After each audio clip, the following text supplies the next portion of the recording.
માથે મંજુલ ચીકણા ચળકતા ભૂરા ભલા કેશ છે તેજસ્વી સુવિશાલ ભાલ વિલસે નેત્રો બહુ બેશ છે નાસાગ્રે ધરી દ્રષ્ટિ નવ ચલે નાસાદિશે નિર્મળી શોભે છે મુખ ચંદ્ર બિંબ સરીખું તે મંદહાસે કરી તે મંદહાસે કરી. ઓમ શ્રી અવતારિણે શ્રી સ્વામિનારાયણાય નમો નમઃ. હરિકૃષ્ણાય ઘનશ્યામાય નીલકંઠાય સહજાનંદ સ્વામિને નમો નમઃ. બોલો શ્રી સ્વામિનારાયણ ભગવાનની જય. નર નારાયણ દેવાની જય. શ્રી લક્ષ્મી નારાયણ દેવાની જય. સદગુરુ વર્ય નિષ્કુળાન સ્વામી આપણને પ્રગટની ભક્તિની વાત કરતા હતા કે પ્રગટની ભક્તિ વગર કલ્યાણ નથી. જેણે જેણે પ્રગટની ભક્તિ કરી એ મોક્ષ મેળવી ગયા. સ્વામીએ દ્રષ્ટાંત આપ્યું કે વાંદરા હતા, પશુ હતા, પણ જો પ્રગટ ભગવાનની ઓળખાણ થઈ તો કલ્યાણ થઈ ગયું. અને બ્રહ્મા બુદ્ધિના બાદશાહ ગણાય. બુદ્ધિ કોને આપી? બધાને, જીવ પ્રાણી માત્ર ને તો કે બ્રહ્માએ. દેવતા છે, બુદ્ધિના દેવતા તો કે બ્રહ્મા. આમે ઓલા સાહિત્ય કલાકારો ઓઠું આપે ને કે બધા માણસો બ્રહ્મા પાસે બુદ્ધિ લેવા ગયા. તે પેલા કે વાણિયા પૂગી ગયા, તેને વધારે આપી દીધી. અને ઓલા ભરવાડ લોકો છેલ્લે ગયા તો કે એને કાંઈ વધ્યું ઘટ્યું વિસળ્યું આપ્યું, તો એને જાડી બુદ્ધિ રહી. પણ જાડી બુદ્ધિ હતી ને તો ભગવાનને પામી ગયા. ઝીણી બુદ્ધિ વાળા રહી ગયા. મોક્ષના માર્ગમાં જાડી ઝીણીનું કાંઈ નક્કી નથી. જે ભગવાનને ઓળખે ધામમાં જાય. મહારાજ વખતે ઓલો જોધો ભરવાડ હતો, એને ક્યાં કાંઈ આવડતું હતું. હવે સવાર ઉઠીને શું ગાય તો કે પોઢણિયા ગાય. પોઢે પ્રભુ સકળ મુનિ કે શ્યામ. રાત્રિ હોય તો કે જાગને જાદવા કૃષ્ણ ગોવાળિયા તુજ વિના ઘેનુમાં કોણ જાશે. નક્કી ને આ શું ગાય. હવે એવો જાડી બુદ્ધિનો એ જોધો ભરવાડ પણ ભગવાન સ્વામિનારાયણને ઓળખી ગયો ને તે અક્ષરધામને પામી ગયો, મેળવી લીધું અક્ષરધામ. એમ આપણે જો આ ભગવાન સ્વામિનારાયણને નહીં ઓળખીએ, એને નહીં જાણીએ જેવા છે એવા, તો આપણે પણ રહી જાઉં. એટલે સ્વામી બ્રહ્માની વાત કરી કે પ્રસાદી લેવા માટે બ્રહ્મા મોટો મગરમચ્છ થયા. માછલો થઈને આવ્યા યમુના નદીમાં, પણ ત્યાંય કઈ ભગવાને પ્રસાદી આપી. અને પ્રસાદનો મહિમા તો બહુ છે, બહુ સમજાતો નથી ને. પ્રસાદનો મહિમા બહુ છે, અઢળક છે. એને કોઈ સીમા નથી, એનો કોઈ માપ નથી. એટલો પ્રસાદનો મહિમા છે. પણ પ્રસાદ હોય તો, અને મહિમાથી ખાધો હોય તો. પ્રસાદ કેટલો હોય?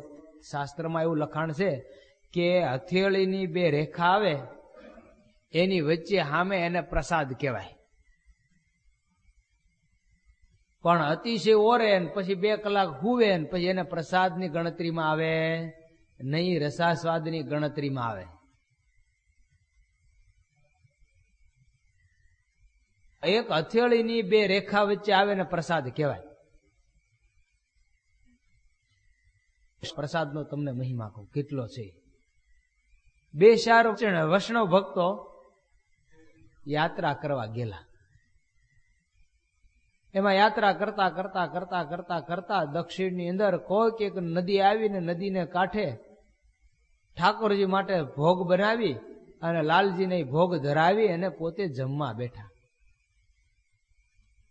એ પ્રસાદ જમીરા પતરાવાળામાં, અને પ્રસાદ જમ્યા પછી જે પતરાવાળું એઠું હતું ને લઈને ફેંકી દીધું. પતરાવાળું લઈને ફેંકી દીધું. અને ત્યાંથી ઠાકોરજીને લઈને ત્યાંથી ચાલતા થઈ ગયા, રવાના થઈ ગયા, આગળ જવા માંડ્યા. ને એમાં ત્યાં એ નદીને કાંઠે એક ઘોયરો રહેતો હતો. ઘોયરો, ઘોયરામાં ખબર પડે ને, એ ઘોયરો રહેતો હતો. હવે એ ત્યાંથી બહાર નીકળીને ઓલું પતરાવાળું પડ્યું હતું ને ચાટ્યું. એ પતરાવાળું એને ચાટ્યું અને દિવસો પછી દિવસો જતા એની આયુષ પૂરી થઈને મૃત્યુ થયું. અને મૃત્યુ થયું પછી એનો જન્મ ક્યાં આવ્યો? તો કે બ્રાહ્મણ કુળમાં જન્મ આવ્યો ને 4 વેદના આચાર્ય થયા. એક ખાલી ભગવાનનો પ્રસાદ ઘોયરા જ્ઞાતિની અંદર. ઘોયરો એટલે કેવું? જનાવર જ ને. અને જ્ઞાન નથી, અજાણતા એ પતરાવાળું ચાટ્યું. તો જો 4 વેદનો આચાર્ય બ્રાહ્મણ થઈ શકતો હોય તો આપણને મળેલા પ્રગટ ભગવાન સ્વામિનારાયણને જો મહિમાથી પ્રસાદ ખાધો હોય તો એને બાકી શું રે? અને કોણ થયા યમનાચાર્ય? આપણે શું લાગુ પડ્યું એને? તો કે ભગવાન સ્વામિનારાયણના ગુરુ કોણ? રામાનંદ સ્વામી. રામાનંદ સ્વામીના ગુરુ કોણ? રામાનુજાચાર્ય. એના ગુરુ કોણ? આ યમુનાચાર્ય થયા. લ્યો, રામાનુજાચાર્ય જે સંસ્કૃત વિદ્યા ભણ્યા ની યમુનાચાર્ય પાસે ભણ્યા અને એને ગુરુ કર્યા. એટલે આટલી મોટી પદવીને ક્યારે પામ્યા? એક ભગવાનનો પ્રસાદ જમ્યા ત્યારે. માટે અહીંયા બ્રહ્માને પ્રસાદની પ્રાપ્તિ ન થઈ. જે પ્રસાદ ભગવાન સ્વામિનારાયણ પોતાના હાથે નિત્ય પીરસતા હોય દાદાના દરબારમાં, હે નિષ્કુળાનંદ સ્વામી ક્યાં મુખો મુખની વાત, એના પ્રસાદ અમે લીધો છે. અને સ્વામી કે મારી નજર સામે બ્રહ્માનંદ સ્વામી પર દૂધના મહારાજ દૂધપાકનો આમ ઠલવતા હોય ડોલે ડોલે. એ અમે નજરે જોયેલું છે. અને સ્વામી કી મહારાજ જમાડતા હોય, એ ભેટતા હોય, એ રંગે રમતા હોય, અને જે આનંદ લીધો ને સ્વામી કે એ તો મુખે મુખની વાત છે, નથી કાંઈ કે કાને સાંભળીને આંખે જોયા વગરની લખી. આ તો આંખે જોઈ છે, કાને કરીને સાંભળી છે, અને જીવનની અનુભવની 30-30 વર્ષ હારે રહીને પછી આ સ્વામી કે મેં કથા લખી.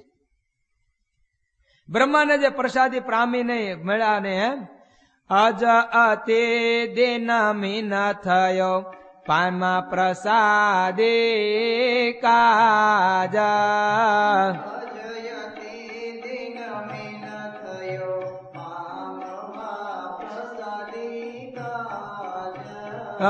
તે પામ્યા ગોપી ગોવાળ બાળ જય સોણે ન પામો સુર રાજ.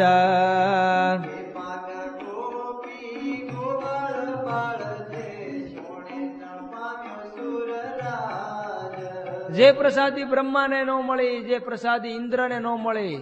સુરરાજ એટલે ઇન્દ્ર, સોણે એટલે સપનામાં. સપનામાં જે ઇન્દ્રને પ્રસાદી પ્રાપ્તિ ન થઈ એ પ્રસાદી ઓલા ગોવાળિયા ફાવી ગયા, કામ કાઢી ગયા. હે અને વાતે સાચી ભાઈ, અનંત કોટી બ્રહ્માંડના ધણીની પ્રસાદી ક્યાં છે? એ તો જેના બહુ જન્મના પુણ્ય ઉદય થયા હોય ને એને પ્રસાદીનો મહિમા સમજાય અને એને પ્રસાદી પ્રાપ્ત થાય. માટે અહીંયા સ્વામી કે કોણ કોણ રહી ગયા? કારણ કે આ તો બુદ્ધિશાળી. બ્રહ્મા કે આનું એઠું ખવાય? આ તો ગોવાળિયા બધા હામે હામાં તાણે ડબરા એકા બીજા, આનું એઠું ખવાય? આ લાયલું ભૂલો પડ્યો એમ કરી પાછા આવી ગયા. ન મળી પ્રસાદી એટલે કે સાહુ પ્રગટ સેવી સુખ પામ્યા, તમે સાંભળજો સુજાણ મળે.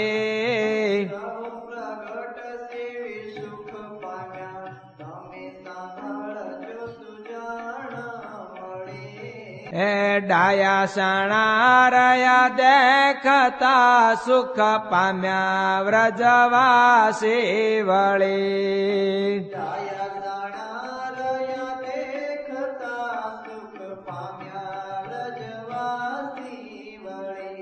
સ્વામી કે ડાયા હતા, બહુ બુદ્ધિશાળી હતા, હોશિયાર હતા, બુદ્ધિનું બહુ મોટું ડાપણ હતું તો રહી ગયા. મહારાજે પ્રથમના 50મા વચનામૃતમાં મહારાજ કે જેને કુશાગ્ર બુદ્ધિ હોય ને એને બ્રહ્મની પ્રાપ્તિ થાય. તો કુશાગ્ર બુદ્ધિ કોની જાણવી? તો કે સંસાર વ્યવહારમાં બહુ જાણતો એની, મોટા મોટામાં ખોટ કાઢતો એની, શાસ્ત્ર માત્રના અર્થને જાણતો એની? તો કે નહીં. જે પોતાના મોક્ષને અર્થે જતન કરે થોડી બુદ્ધિ વાળો હોય, આ જાજી બુદ્ધિ વાળો હોય. પોતાના મોક્ષને અર્થે જતન કરે ની કુશાગ્ર બુદ્ધિ વાળો. અગર શાસ્ત્ર માત્રના અર્થને ભણીને જાણી શકે એમાં કાંઈ કુશાગ્ર બુદ્ધિ ન કહેવાય, વિદ્વાન કહેવાય. કદાચ તમે માઇક આપો તો સભાને ગગડાવી નાખે, પણ પૂછો કલ્યાણ થાય તો કે ઈ ન થાય.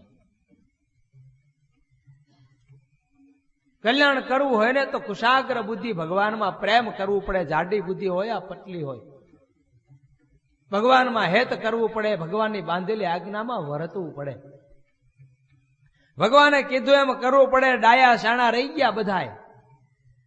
મહારાજ ઘણી વખત કહેતા, આવડો બાબા સાહેબ છે ને એ બુદ્ધિશાળી બહુ.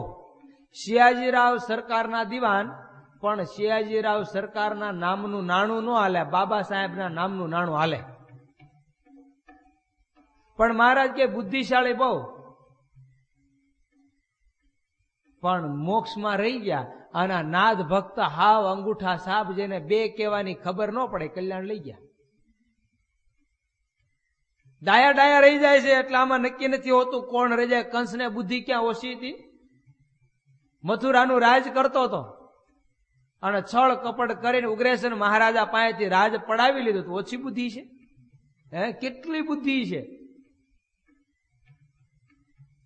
અને ઓલા બિચારા ગોવાળિયા, વ્રજની અંદર રહેનારા, ગોકુળની અંદર રહેનારા, હવે કાંઈ ખાવાની ખબર ન પડે, પહેરવાની ખબર ન પડે, જાડું ખાવાનું, જાડું પહેરવાનું, જાડું બોલવાનું, અને તોય કલ્યાણ લઈ ગયા. આની પાસે વૈભવ, મેલ, દાસ દાસ્યું બધું હતું, રૂપિયા, ધન, સંપત્તિ કાંઈ ખામી નહોતી, પણ એક ભગવાન નહોતા, કાંઈ ન મળ્યું. બુદ્ધિશાળી રહી ગયો. એક ભરવાડ હતો, એના લગ્ન હતા. એટલે ગોરબાપા માંડવાની અંદર, ગોરબાપાને દેખાય ઓછું. એટલે ગોરબાપાએ કીધું, ક્યાં ગયો વરરાજો? મારે એને ચોરીએ સડાવવો છે. તે ઓલો ભરવાડનો છોકરો હતો, ઠેકડો મારીને ચોરી ઉપર સડી ગયો. ફરી વખત ઓલા ગોરબાપાએ કીધું, પણ કે તમારે કામ શું? તો કે ચોરીએ સડાવો. તો કે હું ચડી ગયો. તો કે હા, એ કે મારી ઝોકમાં રોજ વડલે સડી જાવ તો અહીં ચોરીએ નો સડું. આવી બુદ્ધિ વાળા પામી ગયા. બોલો, એ મોક્ષ લઈ ગયા. પણ બ્રહ્મા જેવા બ્રહ્મા રહી ગયા. મહારાજ વખતે બ્રહ્મા આવ્યા હતા, ફાઇલ લઈને નારાયણ સરોવરને કાંઠે આવીને ઉભા રહ્યા. આવીને મહારાજને કે હાલ્યો, આ તમારી ફાઇલ, મારા બ્રહ્માંડનું રાજ નથી કરવું. મહારાજ કે કરો, તમે સંભાળો એ બરોબર છો. તો કે ના, મારે નથી સંભાળવું. મહારાજ કે સંભાળો. તો કે ના. મહારાજ કે કામ કરો, અમે સ્નાન કરી લઈએ, ચાલ કે થોડુંક આમ રાઉન્ડ મારીને આવો. રાઉન્ડ મારવા ગયા તો 4 મુખા બ્રહ્મા હતા, ને કોઈ 8 મુખા હતા, ને કોઈ 16 મુખા હતા, ને કોઈ 32 મુખા હતા, ને કોઈ 34 મુખા હતા, ને કંઈક બ્રહ્માઓની લાઈન લાગેલી. હો મહારાજ, અમને કઈ કામ હોય તો હોપો, અમને કઈ કામ હોય તો હોપો લો. અને બ્રહ્મા જોઈ ગયા કે ભાઈ આ ઉભું રહ્યું, જાહે ગાંઠનું ગોપીચંદ્ર ઉપડી ગયા, ફાઇલ લઈને બારોબાર. એટલે બુદ્ધિશાળી હોય તો રહી જાય, અને અભણ હોય તો કલ્યાણ કાઢી જાય. કોને કલ્યાણ મળે એનું કાંઈ નક્કી નહીં. એટલે અહીંયા સ્વામી લખે છે, રાવણ જેવો રાવણ પણ કલ્યાણની અંદર રહી ગયો, એ પણ નો મોક્ષ મેળવી શક્યો. નિર્વિકલ્પાન સ્વામીની બુદ્ધિ ક્યાં ઓછી હતી, કેટલી જબર બુદ્ધિ હતી. વિદ્વાનો ગણાતા. નિત્યાનંદ સ્વામીને હારે સીટ પડે આગળ પેલી પંક્તિની અંદર.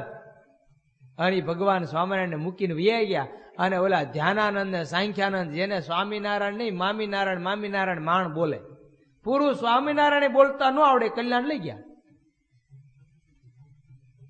કોને કલ્યાણ મળે ને કોને ન મળે એનું કાંઈ નક્કી કહી શકાતું નથી. આમોદ ગામના દીનાનાથ ભટ્ટ મહારાજ પાસે દર્શન કરવા આવ્યા. મહારાજ કે મારા ભાગવતની કથા કરાવી પણ કોઈક વક્તા જોઈ છે. મહારાજ કે મહારાજ ભાગવતની કથા તમારે કરવી હોય તો હું કરું, મને આવડે. મહારાજ નિત્યાનંદ સ્વામી કે લાવો પોથી. મહારાજ પોથી બોથીની જરૂર ન પડે. કેમ? તો કે 18,000 શ્લોક કંઠસ્થ છે.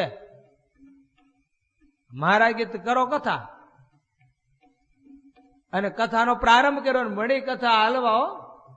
7 દિવસે ભાગવતની કથા પૂરી થઈ ત્યારે ભગવાન સ્વામિનારાયણે પ્રશ્ન કર્યો કે દીનાનાથ ભટ્ટ, આ તમે 7 દિવસની ભાગવતની કથા કરી પણ તમારા મોક્ષનો શ્લોક જડ્યો એ કોઈ?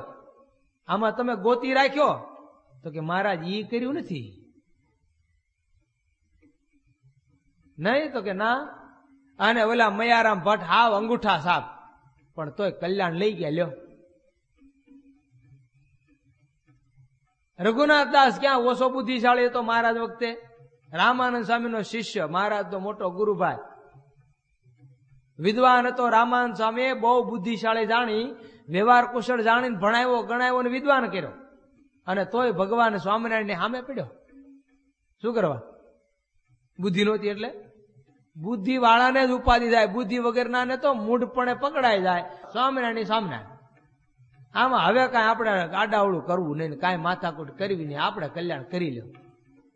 એને મહારાજ કે બ્રહ્મા જેવો ડોલાવા આવે ને તો એની બુદ્ધિમાં ફરક ન પડે, એ મૂઢપણા વાળા પામી જાય. પણ બહુ ફાના ફેંદવા જાય ને, મને જોઈ લેવા દે, જોઈ લેવા દે, જોઈ લેવા દે, આમ છે માળો, આમ છે, આમ છે માળો, આમાં છે, આમ છે, એ રહી ગયો. એટલે આ કે છે ડાયા શાણા રહ્યા દેખતા સુખ પામા વ્રજવાસી વળી.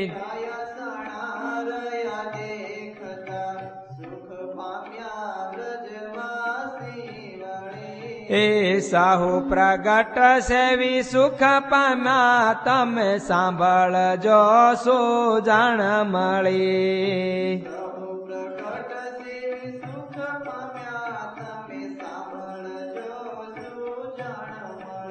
હે એમાં પ્રગટ ભક્તિ સૌ પરે, એથી ઉપરાંત નથી કાયા.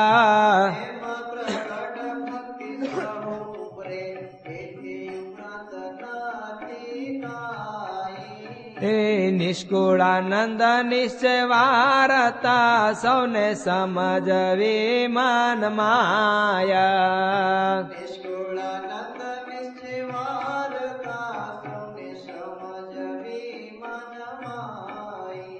સ્વામી કે બસ પ્રગટની ભક્તિથી ઉપરાંત બીજું કાંઈ નથી. ક્યાંય ગોતવા ન જાઓ, ક્યાંય માથું ન મારો. તમને પ્રગટ મળ્યા પછી શું કરવા જ્યાં ત્યાં દોડવું જોઈએ? દોડવું ત્યાં લગી જ એને પડે છે કે એને પ્રગટમાં હા નથી પડી, એને પ્રગટની ઓળખાણ નથી, એને જ્ઞાન નથી. ખબર પડે કે મારો બાપ વડાપ્રધાન છે, એના છોકરાને ક્યાંય પછી કાંઈ ધારાસભ્ય પાસે ક્યાંય માથું મારવા જવું પડે? એને ક્યાંય મુખ્યમંત્રી પાસે માથું મારવા જવું પડે? પણ એને લાઈટ ન હોય ને એને જ્ઞાન ન હોય ને ત્યારે જવું પડે. એમ સ્વામી કે આપણને પ્રગટ ભક્તિ મળી છે, એની સિવાય બીજું કાંઈ નિશ્ચય વાર્તા છે જ નહીં. સ્વામી કે આ છે હવ મનની અંદર માની લેજો સૌ.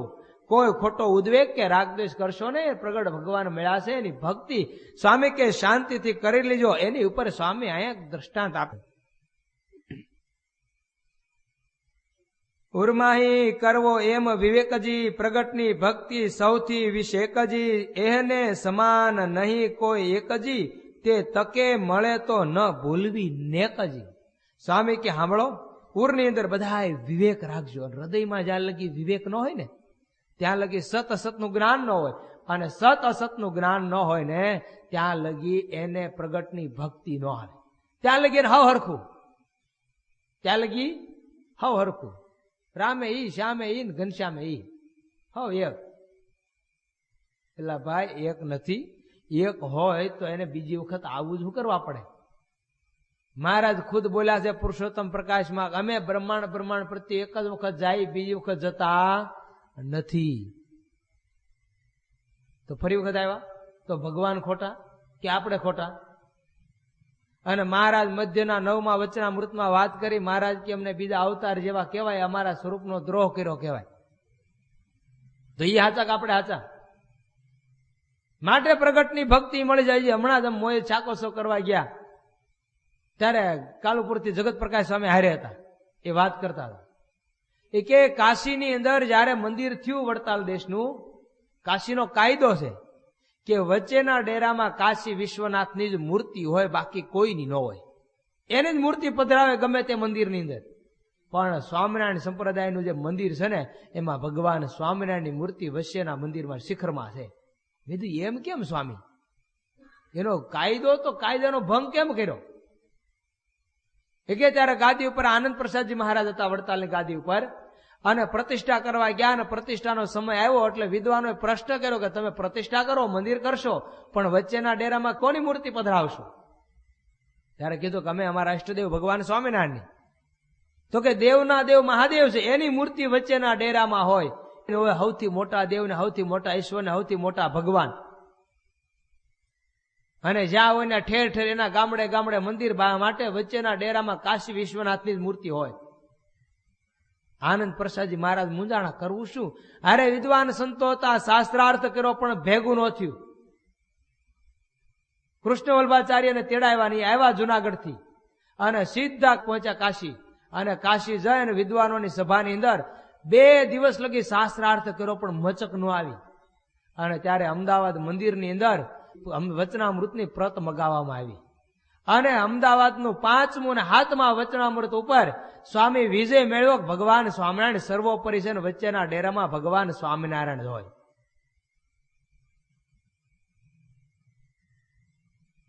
માટે કહે છે પ્રગટની ભક્તિ મળી છે, વિવેક વિચાર કરી લેવો કે મને પ્રગટ મળ્યા, એ કોઈ એની જેવું કોઈ છે જ નહીં. પ્રગટની ભક્તિ સૌથી વિશેષ, કેતા સૌથી સરસમાં સરસ અને સારમાં સાર તો પ્રગટની ભક્તિ છે, એની સિવાય બીજું કાંઈ નથી. બીજી તો સ્વામી કે ભૂલવાની ગલી છે, બીજું કાંઈ નથી. હે અરે તો તક મળે ને તો ભૂલવી નહીં. અને અત્યારે ભૂલાય? ન ભૂલાય. તમને કહો કે એમ કે તો એલા રાતે 2 વાગે આવજે ને તને 5000 રૂપિયા આપે, તમે ભૂલો? કોઈ ભૂલે? અને ભૂલે શું કે વગર મહેનતના ખાલી 1 કલાક ઉઠવાના જ 5000 મળતા હોય તો મૂકે? તક છે, એમાં ખરી તક છે અત્યારે પ્રગટની ભક્તિ કરવાની. અને ભગવાન સ્વામિનારાયણ જયારે પૃથ્વી પર જન્મ ધારણ કરીને વિચરતા હતા ને, ત્યારે આપણા નંદ સંતો ગાઈ ગયા છે, સિદ્ધને ભટકો છો તમે ચતુર સુજાણ, પ્રગટ પ્રભુ ને આજ કરો ઓળખાણ રાજ, સિદ્ધને ભટકો છો તમે ચતુર સુજાણ. આ પ્રગટ ભગવાનની ઓળખાણ કરી લો. શુક્રવારે ભટકો છો, આંગળી સિંધી સિંધીને નિર્દેશ કરતા એ નંદ સંતો કે અત્યારે જે આપણને તત્વ મળ્યું છે, અત્યારે જે ભગવાનની પ્રાપ્તિ થઈ છે, એ હવે પછી આવશે નહીં, અને પેલા આવ્યા નથી. આ એક જ વખત આવ્યા છે, આની ભક્તિ કરી લો બસ. અને છેલ્લી કડીમાં પ્રેમાનંદ સ્વામી ગાય, આવો અવસર હવે ફરી નહીં આવે. હે પ્રેમાનંદ તાળી દઈને કાવે રાજ. પ્રેમાનંદ સ્વામી કે તાળી દઈને કહું છું, સાંભળી લેજો, આંખ ખોલીને સાંભળવાનું. આંખ ખોલીને જોઈ લેજો અને કાન ખુલ્લા રાખીને સાંભળી લેજો. પછી કેતા નહીં પ્રેમાનંદે નહોતું કીધું. આ ખુલ્લે ખુલ્લું પ્રેમાનંદ સ્વામી કે ચેલેન્જ આપીને કહું છું, જેને આ પ્રગટની ભક્તિ કરવી હોય ને, ચતુર હોય, બુદ્ધિશાળી હોય, હોશિયાર હોય, એ ઓળખીને ભજન કરી લેજો. સ્વામી કે ગુણીને સંગે ક્યાંથી નિર્ગુણ થાય રાજે, પણ જેને ગુણનો સંબંધ હોય એનાથી નિર્ગુણ ન થવા, એટલું યાદ રાખજો. નિર્ગુણ અવતાર મળે ત્યારે જ જીવાત્માને નિર્ગુણ પ્રાપ્તિ કરાવે. કારણ અવતાર મળે ત્યારે જ કારણ શરીર ટળે, એની વગર ન ટળે. માટે તે દિવસે પ્રેમાનંદ સ્વામી કહેતા, ત્યાર પછી કહેતા, અને અત્યારે કે. અને તે દી હા નહોતી પડતી ને વચ્ચે હા નહોતી પડતી ને અત્યારે ઘણા હા નથી પડતી. હા પડે ને એને સુખના ફુવાર આવે. એ મુક્તાનંદ સ્વામીને પડી હતી, હા પ્રગટમાં હા પડી હતી. મહારાજ જયારે સમાધિ પ્રકરણ ચલાવ્યું જબરજસ્ત, એવું મહારાજે સમાધિ પ્રકરણ ચલાવ્યું, લોકો જોતા રહ્યા, બધા મહારાજના પક્ષે આવ્યા. મુક્તાનંદ સ્વામી તો ભુજ ગયેલા, અને અહીંયા મયારામ ભટ્ટ આવ્યા મહારાજ પાસે, કીધું આને સમાધિ પ્રકરણ ચલાવ્યું, જોવા તો દે. મહારાજને કે તમે સમાધિ કરાવો સાચી ખોટી? મહારાજ કે તમે જોવો ની, મને શી ખબર. અને આવ્યા મયારામ ભટ્ટ ને બેઠા, અને ધૂન ચાલુ થઈને ઇન્દ્રિયો મળી તણાવા, કાન આદિકની વૃત્તિઓ મળી તણાવા, તે ઉભા થઈને મોઢું ધોઈ આવ્યા. બીજી વખત બેઠા ને બીજી વખત ઇન્દ્રિયોની વૃત્તિ મળી તણાવા, પાછા ઉભા થઈને મોઢું ધોઈ આવ્યા. ત્રીજી વખત આવીને બેઠા ને ત્રીજી વખત જયારે ઇન્દ્રિયો મળી તણાવા, કે આ તો મારે કાંઈક કરી મૂકશે, ભાગો ભાગો, આ નો બેહાય, નો હા પડે કે આ ભગવાન છે. ઉભા થઈને ત્યાં હાલતા અને સીધા ભુજ જાઓ. ભુજ જઈને મુક્તાનંદ સ્વામીનું કાંડું પકડીને સ્વામીને કે ગુરુદેવ આ હું દશા થઈશ, હું તમને ગુરુ માનું છું, મુક્તાનંદ સ્વામીને કહે. અને ગુરુદેવે જે આજ્ઞા ચલાવી હતી એની ઉપર તો સહજાનંદ સ્વામીએ ભૂક્કો બોલાવી દીધો. એ આજ્ઞાને પાયમાલ કરી નાખી, આજ્ઞા હતી નહોતી કરી નાખી, અને સમાધિ કરાવે. મુક્તાનંદ સ્વામી તમે કચ્છની અંદર સત્સંગ કરાવવા રહ્યો ને, તો સોરઠના સત્સંગને સહજાનંદ સ્વામી ભાંગીને ભૂકો કરી નાખશે. તમે આવીને એક ફેરું જોઈ તો જવો. શું કરે તો કે સમાધિ કરાવે. પાણી લે એને સમાધિ થાય, પાણી ન લે એને સમાધિ થાય. હિન્દુઓને થાય ને, મુસ્લિમને થાય ને, શીખને થાય ને, ઈસાઈને થાય, અરે ખાટકીને થાય, બધાને થાય. મુક્તાનંદ સ્વામી કે મારી વાત હાચી, એમ કાંઈ સમાધિ થતી છે? મુક્તાનંદ સ્વામી આવ્યા, હો આવીને મળ્યા, પણ મારું સીધું તો કેમ કેવું? ક્યાંક એક બાજુ એકાંત ગોતે ત્યારે થાય ને. મહારાજની પાછા લોજમાં આવ્યા ને લોજની અંદર એકાંત જોઈ ગયા. હો એકાંત જોયું અને મહારાજનું કાંડું પકડ્યું, કાંડું પકડીને મહારાજને કે મહારાજ આ હું આદર્યું, ગુરુએ હું કીધું તું, અને ગુરુની પ્રથા શું છે, ભજન કરવું ને કરાવવું એ ગુરુદેવની આજ્ઞા છે, તમે આ શું કરો? આ પાખંડ હકાવો છો, અને તમે એમ કહો સમાધિ થાય. સમાધિ નથી સોયલી, મોટા યોગીઓને દોયલી, જેને તેને થાય, બીજા માને પણ હું ન માનું. મુક્તાનંદ કે મને હા પડે? મને ન પડે. નો હા પડે એમ અત્યારે આપણને પડે કે આ પ્રગટ ભગવાન છે, આ મૂર્તિ નથી, આ પથ્થર નથી, આ ચિત્રામણ નથી, આ પાષાણ નથી, આ ધાતુ નથી, આ પ્રગટ મહારાજ જ છે. એવું નથી હા પડતી. અને એવી હા પડે તો એને મનમાં ભૂંડો ઘાટ થાય ખરો? કે આ પથ્થર નથી, આ ધાતુ નથી, આ ચિત્રામણ નથી, એને પછી આ પ્રગટ ભગવાન છે એમ હા પડે, પછી એના મન ભૂંડો ઘાટ ઘડે ખરો? એનું મન ભગવાન વગર બહાર જાય ખરું? મુક્તાનંદ સ્વામીનું મન એટલે જ ભટકતું હતું, આ ભગવાન છે એમાં હા નહોતી પડતી. એટલે મુક્તાનંદ સ્વામી કે મને ન મનાય, બીજા ભલે માને. અને એ સમયની બાજુમાં જ એમના શિષ્ય ઉભા હતા, એને સમાધિ થઈને કીધું હા હા સ્વામી પકડો પકડો, તમારા શિષ્યને સમાધિ થઈ. આ તો ગુરુના પ્રતાપથી થાય છે, હું ગુરુ ગુરુ. અને સમાધિમાં જાગ્યા ત્યારે મુક્તાનંદ સ્વામીને કે મુક્તાનંદ સ્વામી આ ભગવાન મૂંગો રે મૂંગો, બોલતો નહીં. આ ભગવાન તો કૃષ્ણ છે, આ નથી. અને હા ન પડે. પછી તો જયારે એમ નક્કી કર્યું ખાખરાના જંગલમાં વહી જવું, અને ખાખરાના જંગલમાં હવારે દિશાને બાને ઉપડ્યા, ત્યારે મહારાજે રામાનંદ સ્વામી રૂપે આવીને દર્શન દીધા, ને જયારે કીધું ને ત્યારે હા પડી. અને પછી હાથમાં કડતા લઈને પગમાં ઘૂઘરા બાંધી અને સહજાનંદ સ્વામીની આગળ નાચતા નાચતા કીર્તન બનાવ્યો, જન્મ સુધાર્યો રેહો મારો, મળ્યા નટવર નંદ દુલારો.